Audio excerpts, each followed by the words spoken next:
you doing? Brian Cain, your Mental Performance Mastery Coach and the creator of the 30 Days to Mental Performance Mastery for Athletes program and the Mental Performance Mastery Coaches certification course, here with you to talk today about Pillar 2, motivation and commitment. Now, if you missed last week's video on Pillar 1, Elite Mindset, take a look below this video and you'll be able to access that here in our notes. But today we're going to talk about Pillar 2, which is one of the 10 pillars of mental performance mastery, or essentially the 10 skills that make mental toughness. Pillar 2 is motivation and commitment. You see, motivation is what often gets you going, but it's your commitment that's going to keep you going. And a lot of people are confused about motivation. A lot of coaches, a lot of athletes, they think that you're either motivated or you're not. They think that it's either all in or all out. And motivation really is a sliding scale, and motivation really is a decision that you make every day. Now, you'll hear other coaches say that you've got to be committed, you've got to be obsessed, you've got to be driven. It's really all comes down to saying the same thing. You got to be motivated to get started, but you really got to be committed to keep it going, moving forward. And as my friend Donnie Taylor, who is a world champion in women's tie-down calf roping, she's an author of the book Heart of a Champion, one of the greatest books I've ever read, highly recommend it, and a top mental performance coach. When I asked her, I said, Donnie, what was the difference between the years that you didn't win the world championship and the years that you did, and what have you learned? She says, every day you have to recommit to your commitments. You see, Zig Ziglar, the great speaker, the great motivator and sales trainer, one of the things that he always said was that motivation was like bathing. If you didn't do it for a certain number of days, you started to stink. You have to do a little, a lot. You have to motivate yourself every day. You have to play those mental games with yourself to create the energy that you need to move yourself forward. And I want to share with you today some strategies that you can use as a coach, as an athlete, as someone who's looking to optimize their human performance to make sure that you maximize your motivation and your commitment. So the first strategy I want to share around motivation and commitment is that you've got to make it so easy to get started that, to take a line from Geico, a caveman could do it.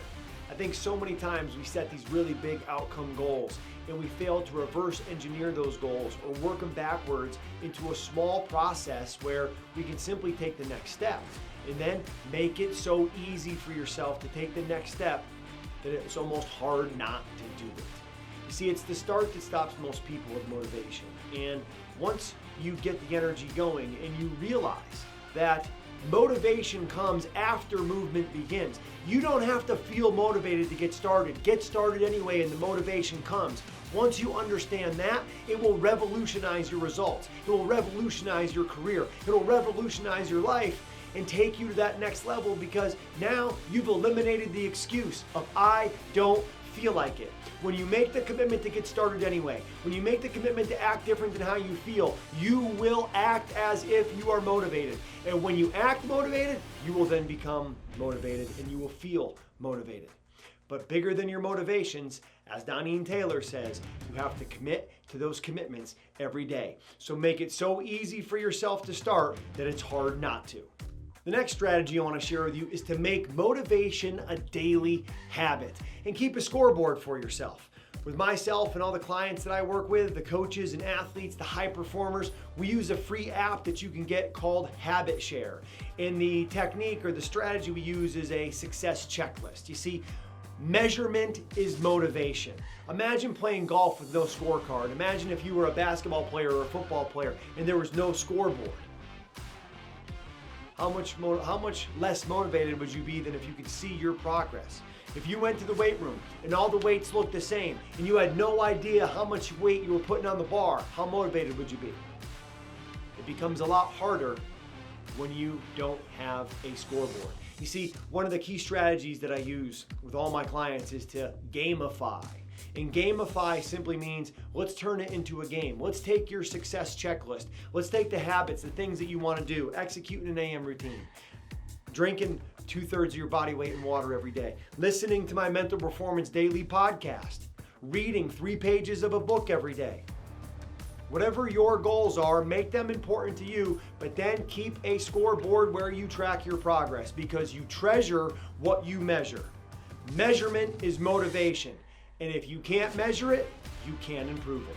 Now, the third strategy I want to share with you today about motivation and commitment, some of you won't be ready for. Let's call it what it is. A lot of people will talk the talk, not everyone's going to walk the walk. But if you're going to be someone who walks the walk, if you're going to be someone whose motivation and commitment is so contagious that it positively affects everybody else, you got to ask yourself these 5 critical questions. Question number 1, what do you want?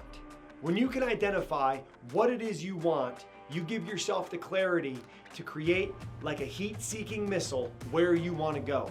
The biggest problem I see that coaches and athletes make, that performers make, is they don't get clarity on what they want. They want everything. And when you want everything, what you're really saying is, I'll settle for anything. You see, if you have no priorities, if everything's a priority, nothing's a priority. Every time you say yes to something, you're just simply saying no to something else. So you have to prioritize and execute. And you have to prioritize and execute in alignment with what it is you really want. So start by asking yourself, what do I want? Now, the critical second question you have to ask yourself after you answer what it is you want is, why do you want it? And when you can identify why you want it, that helps you to lock in that focus, and your focus determines your future.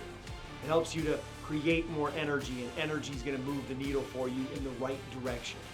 But when you ask yourself, why do I want this? I want you to tap into 3 more critical questions that would funnel underneath why you want this. The next question to ask yourself when you identify why you want this is, how does your life improve? How does your life improve if you achieve what it is you wanted to set out to achieve? How does that make you better? How does that make your life better? How does that improve the people around you, your teammates, your family, your friends, your company? Make sure you know how it improves not only you, but others as well. Next critical question to ask yourself within understanding why you want what you want is, who benefits? When you pursue this goal, when you achieve this goal, who else benefits? Who else does it positively impact?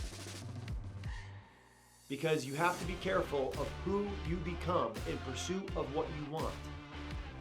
And with a really big goal, you're going to have to make decisions, not sacrifices. One of the things I learned from my friend George St. Pierre, the UFC world champion, was you don't make sacrifices, you make decisions. And when you're making a decision to pursue something big, there's going to be some people that get cut out. There's going to be some things that get left out. You're not going to have as much time for everything else that you want. Some people will get upset with that. Good. But be aware of who you're going to become and what it's going to take to get what you really want. So make sure that the people who you love, make sure the people that you care about are going to get that benefit. Who benefits when you pursue that goal? And the last question to ask yourself, and not many coaches will ask you this question, to me it's one of the best questions to move the needle I've ever heard. Who suffers when you don't get it? You see, pain, fear, they can move the needle just as well as happiness and pleasure.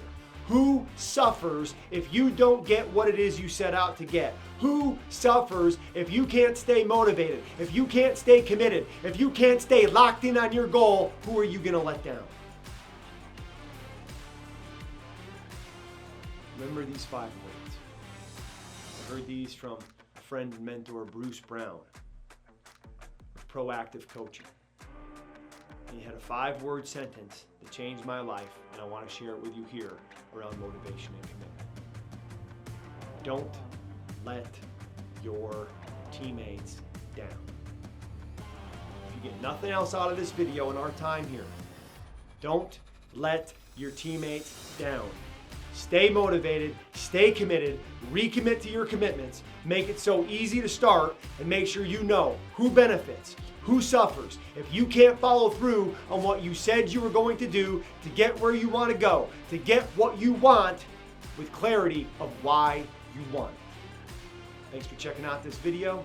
If you missed last week on Elite Mindset, make sure you click on the link in the notes to check out that video. Next week, we'll be talking about focus and awareness. Until then, don't count the days, make the days count, and follow through on your commitments. Hey, thanks for checking out this video on motivation and commitment. If you would, please take a few seconds to fill out the form below to join my email list and tell me a little bit about yourself, what you're into.